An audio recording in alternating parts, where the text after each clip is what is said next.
ये कहानी है एक ऐसे कपल की जो कि अपने गलत फैसले के चलते एक खतरनाक दलदल में फंस जाते हैं, जिसमें वो अगले 12 घंटों तक फंसे रहते हैं, जिसके बाद उनका सामना जंगल में रहने वाले खतरनाक जीवों से होता है। तो आखिर वो इस दलदल से किस तरह से निकल पाते हैं, चलिए जानते हैं आज की इस कहानी में। सो इस कहानी की शुरुआत होती है और हम जंगल में एक अनजान आदमी को डर कर भागते हुए देखते हैं। उसे देखने पर ऐसा लग रहा था जैसे वो किसी इंसान या किसी और चीज से डर कर भाग रहा हो। उसके हाथ में गन भी था। ऐसा लग रहा था मानो वो यहाँ शिकार पर आया हो। और तभी उसका दोस्त उसे आकर टकराता है। वो अपने दोस्त से कहता है कि हमारे लिए पहले वाला काम ज्यादा सही था, जिसमें हम टूरिस्ट को लूटा करते थे। जिस पर उसका दोस्त कहता है कि तुम पागल हो क्या, तुम्हें अंदाजा भी है कि इन सांपों की खाल की कीमत क्या होती है। बड़ी बड़ी कंपनियां इनकी खाल से पर्स और बेल्ट जैसी चीजें बनाती हैं। तभी उन्हें झाड़ियों में से किसी चीज की हलचल सुनाई देती है, फिर वो यहाँ से भाग जाते हैं। दरअसल ये यहाँ पे आए तो थे सांपों का शिकार करने के लिए। इसके हाथ में गन भी था, लेकिन इससे फिर भी बहुत डर लग रहा था। तभी वो यहाँ ठोकर खाकर नीचे गिर जाता है और वो देखता है कि उसके पास यहाँ किसी इंसान का कंकाल पड़ा है और इसे देखकर इसकी हालत खराब हो जाती है। ये चिल्लाने लगता है। खैर अब अगले सीन में हमें सोफिया और जोश नाम के कपल को दिखाया जाता है, जो कि एक होटल में आकर रुकते हैं और इन दोनों का रिश्ता ज्यादा सही नहीं चल रहा था। अब इतने में ही यहाँ पर इनका दोस्त मार्कस आता है। वो इन दोनों को पास ही में मौजूद एक जंगल के बारे में बताता है। वो कहता है कि वहाँ पर एक बहुत ही खूबसूरत झरना है,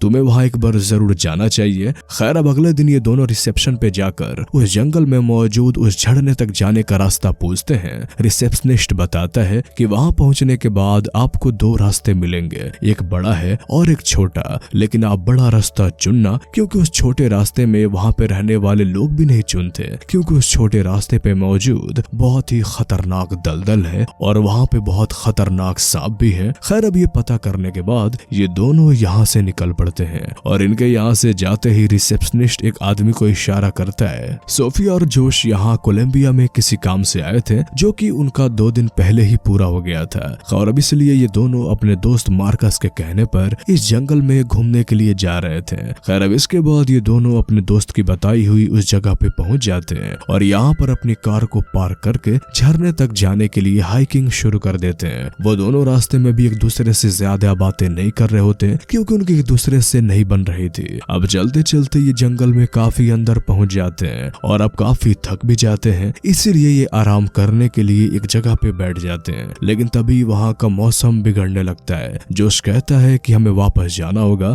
लेकिन सोफिया कहती है कि हम झरने के काफी करीब आ गए हैं, अब हम वापस नहीं जा सकते। जोश फिर से कहता है कि अगर हम बारिश में फंस गए तो पता नहीं हम यहाँ पर कब तक फंसे रहेंगे, और अब इसीलिए सोफिया को भी उसकी बात माननी पड़ती है और ये दोनों ना चाहते हुए भी अपनी कार की तरफ वापस जाने लगते हैं। लेकिन जब ये अपनी कार के पास पहुंचते हैं तो यहाँ पर ये पाते हैं कि एक स्ट्रेंजर इनकी कार को चुराने की कोशिश कर रहा है और ये यहाँ छिपकर ये सब देखने लगते हैं। अब जोश उस स्ट्रेंजर को भगाने के लिए जाने लगता है, लेकिन सोफिया उसे रोकती है, लेकिन वो उसकी कोई बात नहीं सुनता और अपना बैग यहीं पर रखकर उस स्ट्रेंजर को डराने के लिए चला जाता है। अब जैसे ही जोश उसके सामने जाता है, वो स्ट्रेंजर गन निकाल लेता है और उसकी जेब खाली करने के लिए कहता है। जोश उससे कहता है कि मेरे पास कुछ नहीं है, अगर तुम चाहो तो मेरी तलाशी ले सकते हो। जिस पर वो स्ट्रेंजर कहता है कि तुम्हारे साथ एक लड़की भी थी, वो कहाँ पर है। तभी सोफिया भी उसके सामने आ जाती है। वो अपना बैग उस स्ट्रेंजर के सामने फेंकती है और जैसे ही वो उसके बैग को उठाने लगता है, जोश पासी में एक बड़े डंडे से उसे मारता है। इसके बाद ये दोनों भागकर जंगल में चले जाते हैं। वो स्ट्रेंजर इन पे गोलियां चलाता है, लेकिन अब वो इनसे बचते हुए वापस जंगल में चले गए थे। अब आगे जाने पर इन्हें वही रास्ता मिलता है जिस पर रिसेप्शनिस्ट ने इन्हें जाने से मना किया था, लेकिन वो चोर इन पर अभी भी गोलियां बरसा रहा था। इसलिए ये लोग उस रास्ते पर जाने के लिए मजबूर हो जाते हैं, क्योंकि इन्हें ऐसा विश्वास था कि वो चोर इस रास्ते पर इनका पीछा नहीं करेगा, और इसीलिए ये दोनों उस रास्ते पे चले जाते हैं। जोश वहीं पर छिप जाता है और सोफिया भागती रहती है। भागते भागते उसका सर एक पेड़ से टकरा जाता है, वो बेहोश हो जाती है। थोड़ी देर के बाद जब उसे होश आता है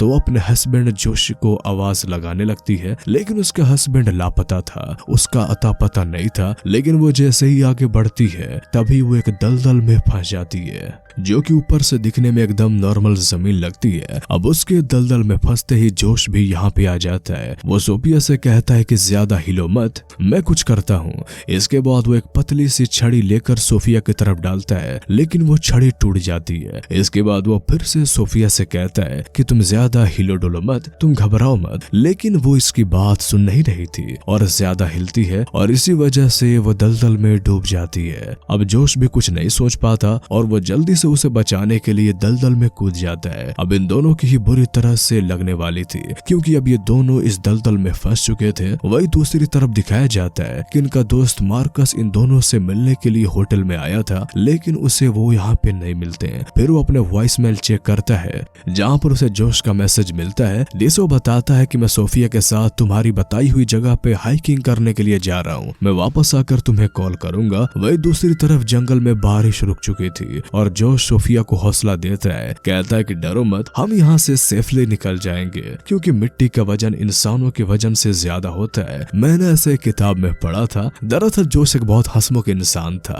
तब सोफिया उसे कहती है कि तुम मुझे धक्का दो, शायद मैं बाहर निकल जाऊं, लेकिन उनकी ये कोशिश नाकाम हो जाती है। फिर सोफिया जोश से कहती है कि शायद रेत के नीचे कुछ है, उसे ऊपर खींचने की कोशिश करो। लेकिन जब ये उसे ऊपर खींचते हैं तो वो एक इंसान की डेड बॉडी थी और उसके हाथ में एक गन भी था और एक बैग भी था। जोश गन और बैग लेकर उस बॉडी को वापस नीचे डाल देता है। फिर जोश बैग को चेक करता है, उसमें उसे शराब की बोतल और टर्च लाइटर वगैरह भी मिलता है। फिर वो गन को चेक करता है, उसमें उसे 2 गोलियां भी मिलती हैं। फिर वो उस बैग को काट कर एक रस्सी बनाने की कोशिश करता है ताकि वो इस जगह से बाहर निकल सके। वही दूसरी तरफ होटल में मार्कस अभी भी इनका इंतजार कर रहा था। तभी वो उस स्ट्रेंजर को रिसेप्शनिस्ट से बात करते हुए देखता है और साथ ही वो नोटिस भी करता है कि उसके पास जोश का बैग भी है। वो उस चोर से पूछता है कि ये बैग तुम्हारे पास कहाँ से आया, और ये बात सुनकर वो चोर यहाँ से भागने लगता है, लेकिन मार्कस उसे पकड़ लेता है और पुलिस को बुलाने के लिए कहता है। वही दूसरी तरफ ये लोग उस बैग को काट कर एक रस्सी बना लेते हैं, लेकिन वो रस्सी चट्टान तक पहुंचने के लिए काफी छोटी थी। इसलिए जोश फिर से सोफिया को हौसला देता है कि अगर हम सुबह तक होटल नहीं पहुंचे तो मार्कस समझ जाएगा कि कुछ तो गड़बड़ है, जिसके बाद वो पुलिस को लेकर हमें ढूंढने के लिए आएगा। सोफिया कहती है कि ये जंगल बहुत बड़ा है, उसे पता कैसे लगेगा कि हम कहाँ पर हैं।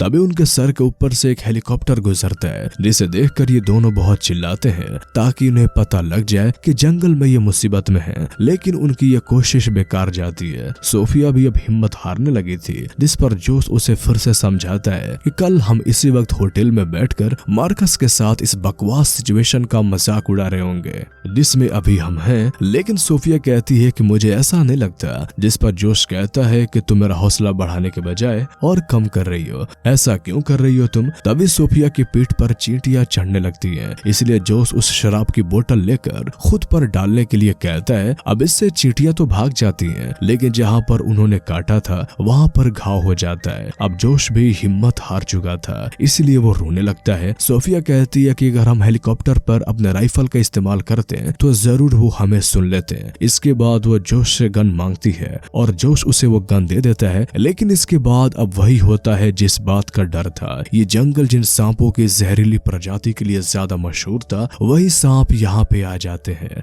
और जब ये लोग इस सांप को देखते हैं तो इनकी हालत बहुत ज्यादा खराब हो जाती है। ये लोग बहुत ज्यादा डर जाते हैं क्योंकि वो सांप यहाँ पर अपने पड़े हुए अंडों की रक्षा करने के लिए आया था। अब सोफिया अपनी राइफल निकाल कर जैसे ही स्नेक पे फायर करती है, वो जोश को काट लेता है और वो सांप यहाँ से भाग जाता है। जोश कहता है कि इसका जहर धीरे धीरे मेरे अंदर फैलने लगेगा और इसलिए अब मुझे बहुत ज्यादा दर्द होने लगा है और अब मुझे अगर जिंदा रहना है तो मुझे जल्द ही अस्पताल पहुंचना होगा। वही दूसरी तरफ मार्कस और उस स्ट्रेंजर को दिखाया जाता है जो कि पुलिस स्टेशन में थे। मार्कस उससे पूछता है क्या मेरे दोस्त अभी भी जिंदा है? तुम मुझे सच बताना, मैं पुलिस से कह दूंगा कि यह गलतफहमी थी, लेकिन उसे वो कुछ नहीं बताता। फिर मार्कस उसे $200 का लालच भी देता है, लेकिन ये चोर बहुत खराब होता है, ये उसकी घड़ी भी मांग लेता है। फिर वो बताता है कि मैं पिछले वीकेंड पर अपने दोस्त के साथ वहाँ शिकार करने पहुंचा था, लेकिन मैं अकेला ही वापस लौटा। वहाँ पर बहुत ज्यादा दलदल है, तुम्हारे दोस्त की जान खतरे में है। फिर मार्कस पुलिस वालों से कहता है कि तुम मुझे बाहर जाने दो, मैं एक डॉक्टर हूँ। वही दूसरी तरफ जहर धीरे धीरे जोश के ऊपर असर दिखा रहा था, जिससे उसे बहुत दर्द होने लगा था और उसके दिमाग पर भी असर हो रहा था। सोफिया कहती है कि तुम शांत रहो, वरना तुम्हारा दिल ज्यादा तेजी से धड़केगा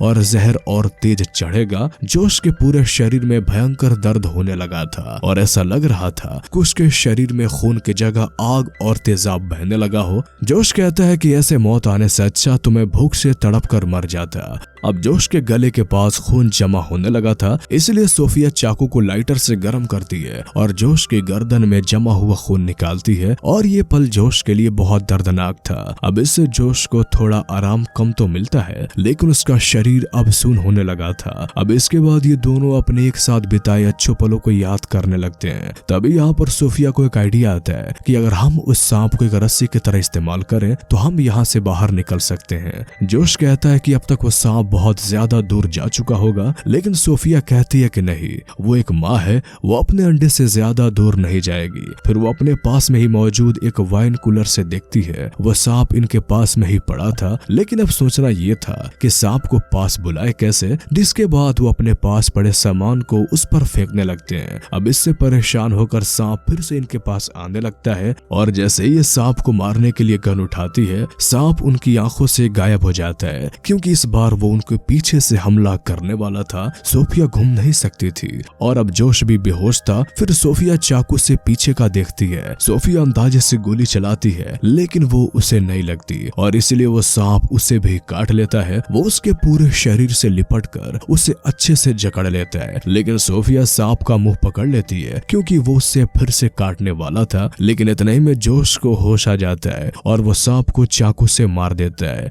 फिर वो उस रस्सी को जो इन्होंने बैग से काटकर बनाई थी उसे सांप के साथ बांध देती है। फिर उस रस्सी को चट्टान के ऊपर फेंकते हैं, लेकिन नाकामयाब होती है। वो ऐसा बार बार करती है, लगातार ऐसा करते हार नहीं मानती और एक बार वो रस्सी उस चट्टान में फंस जाती है। वो बहुत खुश हो जाती है। वो पूरी जान लगाकर रस्सी को खींचकर दलदल से बाहर आ जाती है। बाहर आकर वो जोश को भी होश में लाती है और उससे अपना हाथ पकड़ने के लिए कहती है। जोश कहता है कि नहीं, ऐसा मत करो, तुम्हें जाकर मदद लानी होगी क्योंकि मेरा शरीर पैरालाइज हो चुका है। इसलिए सोफिया उस जंगल से बाहर जाने की कोशिश करती है, लेकिन सांप के जहर ने असर दिखाना शुरू कर दिया था। अब उसे सब कुछ धुंधला दिखाई देने लगा था। वो फिर से एक दलदल में गिरने वाली थी, लेकिन इस बार वो संभल जाती है। उसे इस जंगल से बाहर निकलते हुए अंधेरा हो गया था। अब वो सब कुछ भूलने लगी थी कि आखिर वो कहाँ पर है और उसके साथ क्या हुआ था। लेकिन यहाँ पर इतने में ही उसका दोस्त मार्कस पुलिस लेकर पहुंच जाता है। वो उसे होश में लाकर जोश के बारे में पता करते हैं। फिर वो सोफिया का इलाज करते हैं,